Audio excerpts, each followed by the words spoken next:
에, 여러분들에게는 신앙 안에서 정말로 나는 이 정도면은 진짜 이 친구는, 이 사람은 내가 정말 존경한다 라고 생각하는 그런 친구가 계십니까? 나이나 조건을 뛰어넘어서 그 사람의 믿음과 또 하나님을 섬기는 그런 태도를 보면서 정말 나도 저렇게 살고 싶다, 이런 마음이 들게 하는 사람이 여러분들에게 있다면 정말 그것은 큰 하나님의 축복입니다. 우리가 오늘 읽은 본문에 소개되고 있는 다윗과 요나단이 이제 바로 그런 관계였습니다. 사실 요나단은 다윗보다 나이가 훨씬 더 많은 것으로 보입니다. 사무엘상 13장을 가보면 요나단은 이미 이제 사울의 군대에서 지휘관 역할을 맡고 있었습니다. 반면에 다윗은 이새의 막내 아들, 8번째 아들인데 그의 형 엘리압이 군대에 나가 있었고, 이제 아버지의 심부름으로 군대에 가 있는 이 큰 형을 이제 보러 갔던 것입니다. 그러니 다윗은 아직 군대에 어울리지 않는 나이, 그러니까 군인으로 적합하지 않은 그런 어린 소년이었을 것입니다. 그런데 사울의 왕, 사울 왕의 아들 요나단이 그 소년 다윗에게 마음이 이끌리기 시작합니다. 사실 다윗이 이제 적장 골리앗이 나와서 막 한판 싸우자, 이 벌어지만도 못한 인간들아 이러면서 여호와를 모욕하고 이스라엘 백성, 하나님의 백성들을 이제 막 멸시하는 그런 모습을 보일 때 이 거룩한 분노를 참지 못하고 이제 막 나가서 싸워서 이제 골리앗의 목을 치지 않았습니까? 그렇게 블레셋 장수 골리앗과 그 다음에 또 아버지 사울 왕 앞에서 보였던 이 다윗의 어떤 그러한 모습들, 그런 것들을 향한 이제 하나님을 향한 이러한 믿음의 태도를 요나단이 보게 되었던 것입니다. 오늘 본문 1절을 보면 이런 말씀이 있죠. 같이 봅니다. 시작. 다윗이 사울에게 말하기를 마침에 요나단의 마음이 다윗의 마음과 하나가 되어 요나단이 그를 자기 생명같이 사랑하니라. 아멘. 요나단이 다윗을 이전부터 알았던 그런 관계가 아니에요. 골리앗 앞에서 그냥 분기 충천해가지고 이제 막 화를 내는 이런 모습, 그리고 이제 사울 왕이 자기의 투구와 갑옷이나 칼을 이렇게 맡길 때 저는 이런 거 불편해서 못 입고 나가겠습니다, 제가 편한 대로 가겠습니다라고 하는 이런 말들을 듣고 그것을 가만히 이렇게 보니까 자기의 마음하고 너무나 같은 거예요.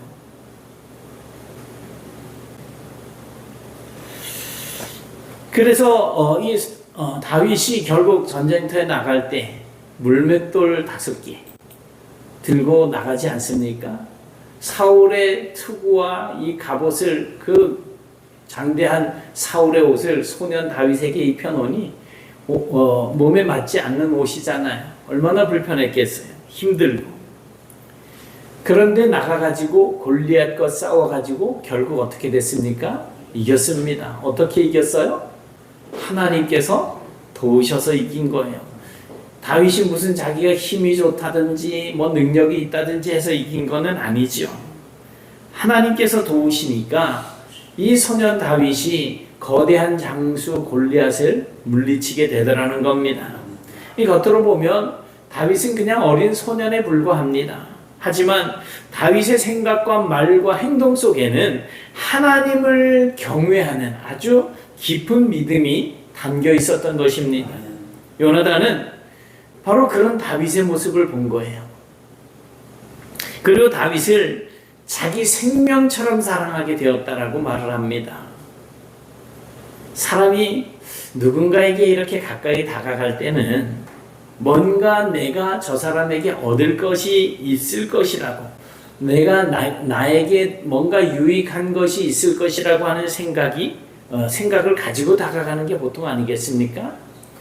저 사람하고 뭐 친하게 지낼 때 그저 내 거 다 퍼주기만 하면서 그렇게 목적을 하고 갈 수도 있겠지만 대부분의 사람들은 그렇지 않을 거예요.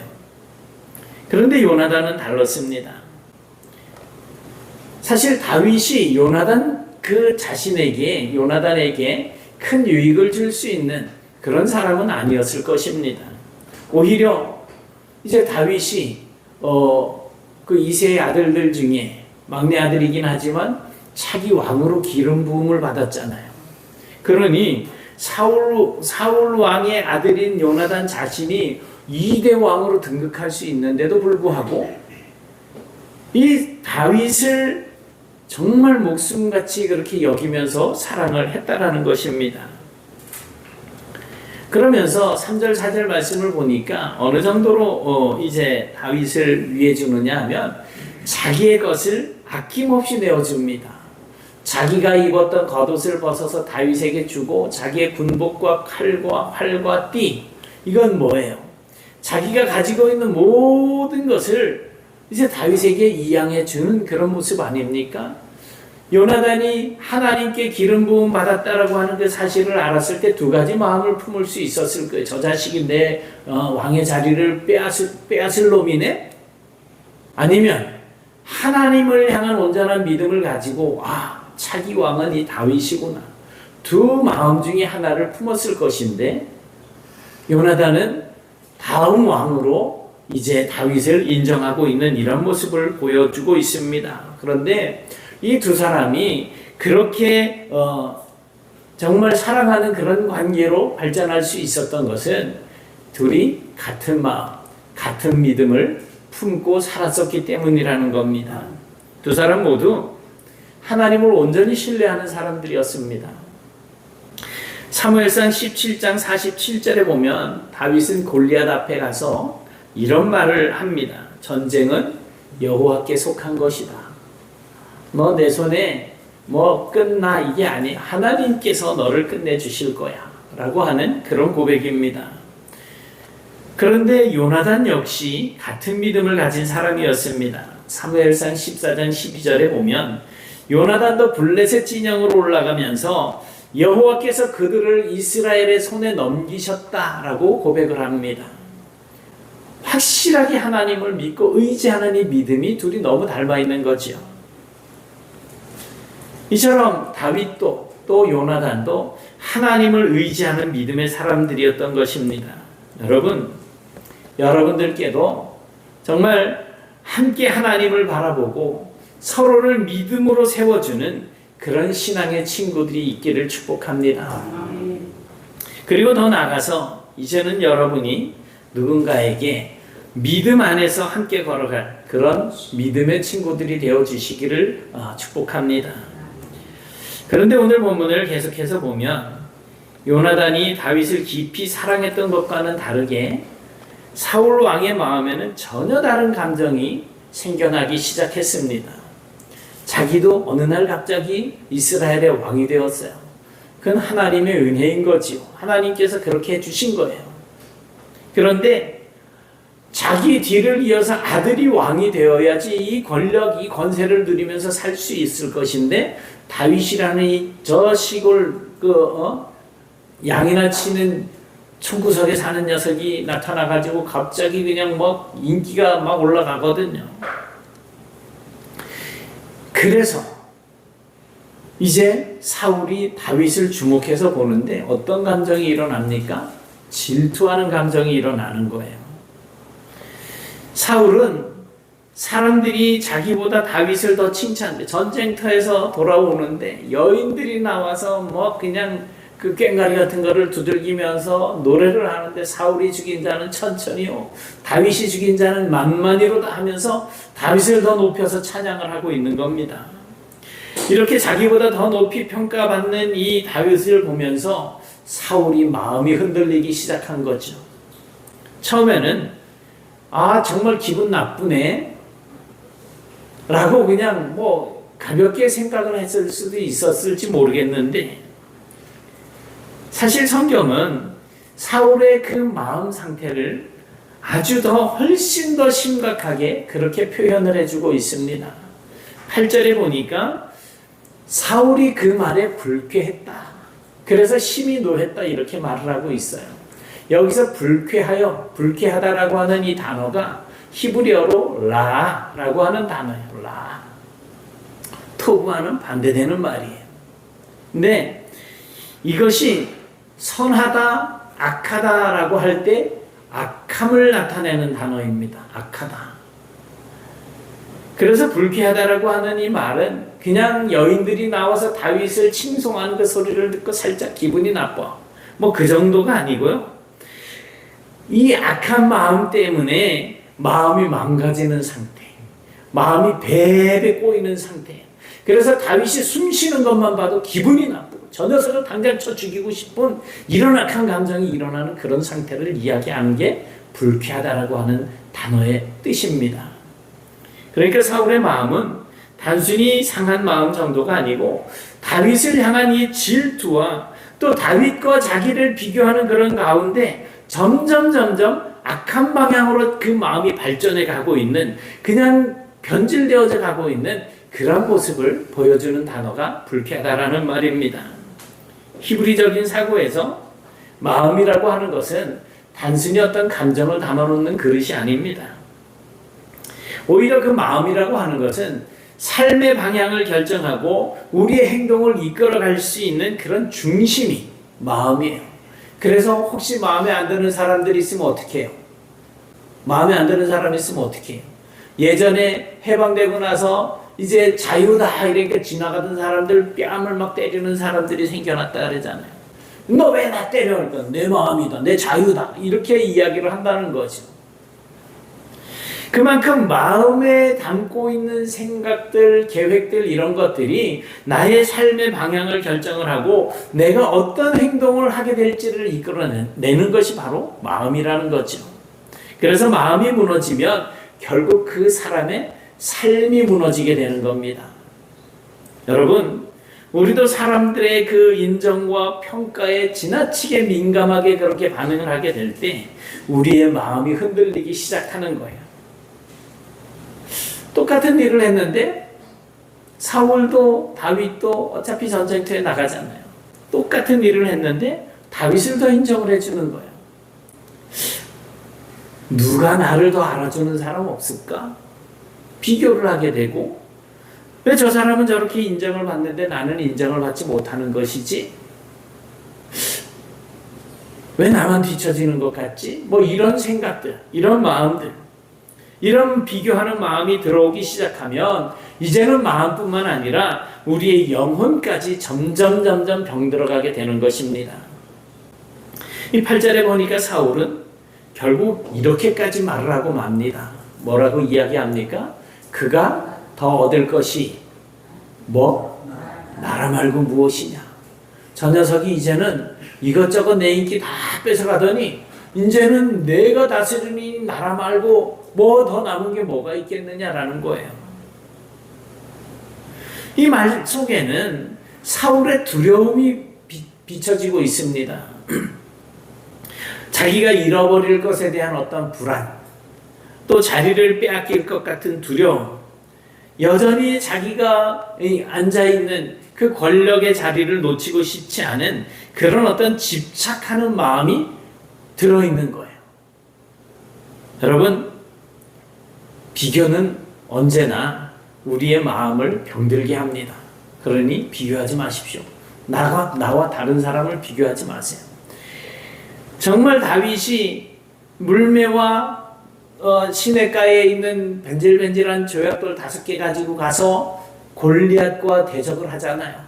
사울의 갑옷, 사울의 투구, 사울의 검, 자기 몸에 맞지 않다고 해서 포기하고 자기에게 자연스럽게 주어진 것, 어떻게 보면 초라해 보이는 것, 그것을 가지고 나가서 하나님의 손에 붙들리게 되었을 때 거인 장수 골리앗을 물리칠 수 있었던 거 아니에요? 그러니 내가 비록 초라해 보이고 내가 좀 연약해 보이고 내가 없어 보인다고 할지라도 다른 사람과 나를 비교해 가지고 나를 그냥 깎아내리고 하지 마세요. 그게 병드는 마음으로 가는 거예요. 하나님 앞에 살아가는 사람들은 다른 사람들의 박수 때문에 지나치게 들뜨지도 않고 또 사람들의 평가 때문에 쉽게 무너지지도 않습니다. 이게 잘 안 되니까 죄송한 말이지만 우울증까지 가고 밤에 막 잠이 들지 않고 잠들 때마다 물론 다른 문제들도 있지만 어떤 사람을 생각하면 승질이 나서 잠이 안 오고 하는 것 아니겠어요? 우리가 무너지지 않고 넘어지지 않을 수 있는 이유가 뭘까요? 우리의 기준은 우리를 평가하는 저 사람이 아니고 저 사람이 하는 말이나 행동들이 아니고 누가 우리의 기준이에요? 하나님. 하나님이 기준입니다. 그렇기 때문에 우리가 하나님을 바라보는 그 시선을 놓치는 순간 우리의 마음이 사울처럼 변질되어져 갈 수가 있게 되는 거예요. 불쾌한 마음으로 시작해서 분노가 일어나게 되고 그 분노에서 시기하고 질투하고 결국 관계가 파괴되는 지경까지 가지 않습니까? 그래서 중요한 것은 사람들이 나를 어떻게 평가하는가 하는 것이 아니고 하나님 앞에서 내가 어떤 사람으로 서 있느냐 하는 것이 중요한 겁니다. 저와 여러분 모두 사람들의 시선보다 하나님의 시선을 더 중요하게 여기는 정말 진정한 믿음의 사람들이 되시길 축복합니다. 이제 12절을 보니까 여호와께서 사울을 떠났다라고 말씀을 하고 있습니다. 이 말씀은 하나님께서 사울이 있는 그 장소에서 다른데 여기 제천에서 서울로 가셨다라고 하는 그런 의미가 아닌 거예요. 사울의 인생이 이제 무너지기 시작하는데 어느 시점부터 무너지기 시작하느냐 하면 하나님께서 사울을 떠난 시점부터 시작이 되어지는 것이고 하나님께서 다윗과 함께 하실 때 그의 인생이 점점 이제 확장되어지는 그런 모습을 말씀해 주고 있는 겁니다. 하나님께서 사울을 떠나셨다는 것은 단순하게 하나님께서 사울을 도와주지 않는다라고 하는 의미가 아니고요. 하나님의 임재하심, 하나님의 평강, 하나님의 다스리심이 이제 사울에게서 완전히 사라진 것을 이야기하는 거예요. 그 결과 사울의 마음에는 불안과 또 혼란이 들어오게 됩니다. 10절에서는 하나님께서 부리시는 악령이 사울에게 힘있게 내렸다 그랬어요. 이 악령도 누가 부리신다고요? 하나님께서 부리신대요. 그러니까 어떤 사람들은 하나님께서 사울의 마음속에 악을 심어주셨다라고 이렇게 오해를 하는데 그게 아니에요. 하나님을 떠난 인생이 점점 불안과 또 그 혼란 속에 빠져들면서 이제는 그 마음이 무너져가는 그러한 모습을 보여주는 말씀입니다. 사울은 왕이잖아요. 어디에서 살고 있어요? 왕궁에서 살고 있죠. 모든 것 다 누리면서 사는 사람이에요. 뭐 불편할 게 뭐가 있겠어요? 말만 하면 다 끝나는데. 그런데 사울의 마음에 불안이 자리 잡고 평안이 사라진 거죠. 권력은 있었는데 마음이 안정되지 않는 거예요. 그런 그가 집안에서 정신없이 떠들고 있고 손에는 창을 들고 있었고 마음에는 다윗을 향한 질투와 또 분노가 일어나게 되는데 결국 그 질투와 분노 때문에 자신을 위해 싸웠던 그 다윗을 죽이려고 시도하잖아요. 창을 던집니다. 다윗이 2번이나 피했다라고 말씀하고 있잖아요. 이것이 바로 하나님을 떠난 사람의 모습입니다. 그런데 같은 공간 안에 있으면서도 다윗은 전혀 다릅니다. 여전히 수금을 타면서 자리를 지키고 있었어요. 이 사울 앞에서 다윗이 왜 수금을 켜고 있을까요? 악신을 다스리기 위해서 하나님의 마음을 전해주는 거예요. 그러면은 그 분노했던 마음이 점점 수그러들기도 하고 했었는데 오늘은 그것을 감당하지 못했던 거지요. 두 사람에게 어떤 차이가 있습니까? 사울과 다윗에게 있는 차이가 뭐예요? 그들에게 하나님께서 함께 하시느냐, 그렇지 않느냐 하는 차이입니다. 사울은 왕이었지만 두려워했고, 다윗은 목동이었지만 평안을 누렸습니다. 여러분, 인생의 가장 큰 비극은 실패가 아니에요. 실패는 할 수 있어요. 그거 딛고 일어설 수도 있는 문제고요. 그런데 진짜 비극은 하나님의 임재를 잃어버리는 것입니다. 반대로 인생의 가장 큰 축복은 성공이 아니라 하나님이 나와 함께 계시는 것입니다. 요즘 삼성 엄청나게 주가가 올라가잖아요. 성공했겠죠. 이제 이러다가 세계 1위 그룹도 갈 수 있을 것 같아요.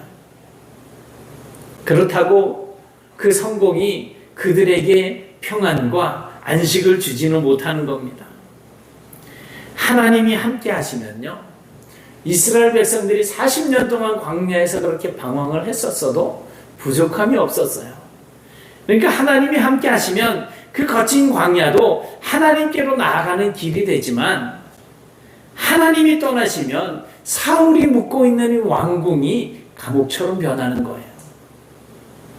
그러므로 우리는 늘 하나님 앞에서 우리의 마음을 살필 수 있어야 되겠습니다. 비교와 질투, 교만과 자기중심적인 어떤 그러한 마음이 우리를 사울이 갔던 그 길로 끌고 가지 아니하도록 날마다 우리의 마음을 지키셔야지 됩니다. 우리의 인생을 결정하는 것은 내가 무엇을 가졌느냐 하는 것이 아닙니다. 누가 나와 함께 하시느냐 하는 것입니다. 저와 여러분의 삶 속에 언제나 하나님의 임재하심이 항상 함께 하시기를 축복합니다. 여호와께서 떠나신 이후에 두려움과 불안에 사로잡힌 이 사울에게 한 가지 행동이 나타나게 됩니다. 하나님의 사람 다윗을 가까이 두는 것이 불편해지기 시작했어요. 그래서 이제는 다윗을 천부장으로 세워서 이제 전쟁터로 내보내는 것입니다. 겉으로 보기에는 다윗이 이제는 천부장이 됐어요. 밑에 부하가 1000명이나 생기는 정말 직급을 올려주는 그런 출세의 길이 열리게 된 것처럼 보입니다. 하지만 사실은 사울이 다윗과 거리두기를 시작한 것입니다. 자기의 왕위를 이을 다윗에 대한 어떤 두려움 때문에 그렇게 결정을 내렸던 거죠. 그런데 놀라운 것은 사울이 어떻게 보면 좌천시킨 것 아닙니까? 왕궁에서 이제 전쟁터로 나가서 언제 죽어도 이상하지 않은 그런 자리로 나가게 된 거예요. 그런데 하나님께서 그 좌천당한 그 자리에서 오히려 다윗을 더욱더 높여주셨다는 사실입니다. 14절을 보세요. 같이 시작. 다윗이 그의 모든 일을 지혜롭게 행하니라. 여호와께서 그와 함께 계시니라. 아멘. 하나님께서 그와 함께 계시니까 그가 모든 일을 지혜롭게 행하게 되더라는 거지요. 그런데 여기서 지혜롭게 행했다라고 하는 이 말은 단순히 이 다윗의 머리가 좋았다라고 하는 것을 이야기하는 말이 아닙니다. 히브리적인 의미로는 형통하다. 하나님께서 길을 열어주신다라고 하는 의미예요. 그러니까 다윗의 삶에 나타난 모든 열매와 성공은 다윗의 어떤 능력 때문이 아니고 하나님께서 그와 함께 해주셨고 하나님께서 그의 길을 열어주셨기 때문에 형통할 수 있었다라는 것이지요. 그래서 다윗은 어디에 있든지 변하지 않았습니다. 왕궁 안에서도 또 전쟁터에서도 사람들 앞에서나 하나님 앞에서도 다윗은 항상 한결같은 모습을 가지고 있었습니다. 왜냐하면 그의 행함의 모든 기준은 어떤 환경이나 사람의 시선이 아니고 하나님이었기 때문입니다. 그 결과가 뭡니까? 16절에 보니까 온 이스라엘과 유다는 다윗을 어떻게 했다는 거예요? 사랑했다는 거예요. 온 이스라엘과 유다가 다윗을 사랑했답니다. 사람들의 사랑과 인정이 하나님의 뜻에 의해서 지혜롭게 행할 때에, 하나님과 동행하며 지혜롭게 행할 때 그 모든 것들이 따라온다는 거예요. 그러나 중요한 것은 다윗은 사람들에게 사랑을 얻기 위해서 행동하지 않았다는 겁니다. 그는 그저 하나님 앞에서 신실하게 행동했을 뿐인데 그 결과로 사람들의 마음이 활짝 열려지고 그를 칭찬하고 그를 사랑하게 되었다라는 것입니다. 이것이 바로 하나님이 함께 하시는 사람의 특징입니다. 우리가 누군가 관계를 맺으면서 살아가고 있는데 사람들이 나를 보기를 괴로워한다? 그러면 그것은 우리의 삶이 잘못된 거예요. 신앙에서 멀어져 있는 삶인 거죠. 이 사울의 모습을 한번 보세요. 15절에 보니까 사울의 모습은 전혀 다릅니다. 뭐라고 그럽니까? 사울은 다윗이 크게 지혜롭게 행함을 보고 그를 두려워했대요. 사울은 왜 다윗을 두려워했습니까? 단순히 다윗의 능력 때문이었을까요? 하나님께서 함께 하시는 사람이라는 사실을 느꼈기 때문인 거예요. 자신은 그렇지 못한데 다윗을 보니 형통한 길을 걸어가고 있는 거예요. 자기가 염려하고 근심하던 모든 일들이 지금 자기에게 점점 다가오고 있다는 것이지요. 하나님이 떠난 사람은 하나님이 함께하는 사람을 보게 되면 설명할 수 없는 불안과 두려움을 느낄 수밖에 없습니다. 나도 저렇게 살아야 되는데, 그러다가 이제 나중에 미워하게 되고 시기하게 되고 질투하게 되겠지요. 그것이 바로 사울의 상태였던 것입니다. 결국 이 장면은 두 인생을 아주 선명하게 대비시켜주고 있습니다. 사울은 왕의 자리에 있었지만 하나님이 떠나셨고, 다윗은 군대의 장수 자리였지만 하나님께서 함께 하셨습니다.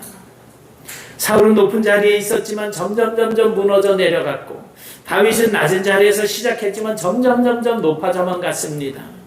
여기서 우리는 중요한 영적 원리를 발견하게 되는데, 하나님께서 함께 하시면 사람이 높아지고 하나님이 떠나가시면 아무리 높은 자리에 있다고 하더라도 무너지게 된다는 것입니다. 우리의 인생도 마찬가지예요. 우리가 더 좋은 자리, 더 큰 기회, 더 많은 인정을 받는 삶을 살기를 원할 때가 있지 않습니까? 하지만 성경은 그것보다 더 중요한 것이 있다라고 우리에게 말씀해주고 있습니다. 뭡니까? 여호와께서 그와 함께 계시니라. 이것이 인생의 본질입니다. 하나님이 함께 계시면 숨겨진 자리에서도 형통할 수 있고, 하나님이 떠나시면 누구라도 우러러보는 자리에 있다고 할지라도 불안하게 된다는 것입니다. 그러므로 우리가 붙잡아야 할 것은 어떤 자리나 성공이 아니라 하나님의 임재하심입니다. 그러니 우리의 인생을 결정하는 것은 우리가 어디에 있느냐 하는 것이 아니라 누가 나와 함께 하시느냐 하는 것입니다. 여러분, 오늘 우리는 사울과 다윗 두 사람의 인생을 보았습니다. 사울은 왕이었지만 하나님이 떠나셨고, 다윗은 군대의 장수였지만 하나님이 함께 하셨습니다. 겉으로 보기에는 사울이 훨씬 더 높고 더 강한 사람처럼 보였습니다. 하지만 실제로 안전한 자리에 있었던 사람은 다윗이었습니다. 인생이 진짜 높고 낮은 것을 어떻게 분별할 수 있습니까? 그것은 자리나 어떤 조건이 아니고 하나님이 함께 하시는가에 의해서 결정이 된다는 것입니다. 하나님이 함께 하시면 광야도 길이 되지만 하나님이 떠나시면 왕궁도 무너질 수 있습니다. 사울은 사람들의 말과 평가에 마음이 흔들렸고 결국 하나님과 멀어지게 되는데, 비교하고 질투하고 그리고 두려움과 그런 모든 불안한 것들이 그의 마음을 무너뜨리게 되는 것입니다. 그러나 다윗은 어떤 상황 속에서도 하나님을 붙들고 그렇게 하나님을 따르게 됩니다. 왕궁에서도 전쟁터에서도 사람들 앞에서도 그는 하나님을 놓치지 않았습니다. 그리고 그 결과 그의 삶은 하나님 앞에서 형통한 삶이 되었습니다. 여러분, 우리가 먼저 붙잡아야 할 것은 성공보다 먼저 하나님의 임재하심입니다. 사람의 인정과 박수보다 하나님과의 올바른 관계입니다. 비교와 질투가 아니라 두려움과 욕심이 아니라 하나님 앞에서 신실하게 살아가는 삶을 선택해야 합니다. 왜냐하면 우리의 인생을 지키는 것은 어떤 능력이나 환경이나 자리가 아니기 때문입니다. 가장 중요한 것은 단 하나입니다. 여호와 하나님께서 나와 함께 하시는가? 하나님께서 함께 하시는 사람은 결국 하나님께서 세워주십니다. 반대로 하나님을 떠난 인생은 아무리 높아 보여도 결국 흔들릴 수밖에 없습니다. 그러므로 우리는 매일같이 하나님 앞에 서는 인생이 되시길 바랍니다. 하나님의 임재를 구하며 사시길 바랍니다. 오늘도 내일도 그리고 우리의 인생의 마지막 순간까지 붙잡아야 할 기도는 이것입니다. 주님, 나와 항상 함께해 주시옵소서. 저와 여러분의 삶 속에 언제나 하나님의 함께 하심이 충만하시길 바랍니다. 어떤 자리 어떤 환경 속에서도 하나님의 영광을 위해서 살아가는 그런 믿음의 성도들이 다 되실 수 있기를 주님의 이름으로 축원합니다. 아멘. 사랑의 하나님 감사합니다. 오늘 말씀을 통해서 우리의 인생의 가장 큰 축복은 하나님께서 함께 하시는 것임을 깨닫게 하시니 감사합니다. 주님, 저희들의 마음을 지켜주셔서 사울처럼 비교와 질투에 흔들리지 않게 하시고 다윗처럼 어떤 자리에서도 하나님만 의지하며 살아갈 수 있도록 도와주옵소서. 사람의 인정과 성공보다 하나님의 임재를 더 소중하게 여기고 또 날마다 하나님 앞에 신실하게 살아가는 믿음을 더하여 주시옵소서. 저희들의 가정과 또 우리가 주를 섬기며 교제하는 이 교회와 삶의 모든 자리 가운데 주께서 함께하여 주셔서 어디에 있든지 늘 하나님과 동행하는 기쁨을 누리며 살게 해 주옵소서. 오늘도 우리의 가장 큰 기도 정말 주님 나와 함께 해 주옵소서가 되게 하시고 끝까지 하나님 붙드는 믿음의 삶을 살아갈 수 있도록 인도해 주시옵소서. 예수님 이름으로 기도드리옵나이다. 아멘.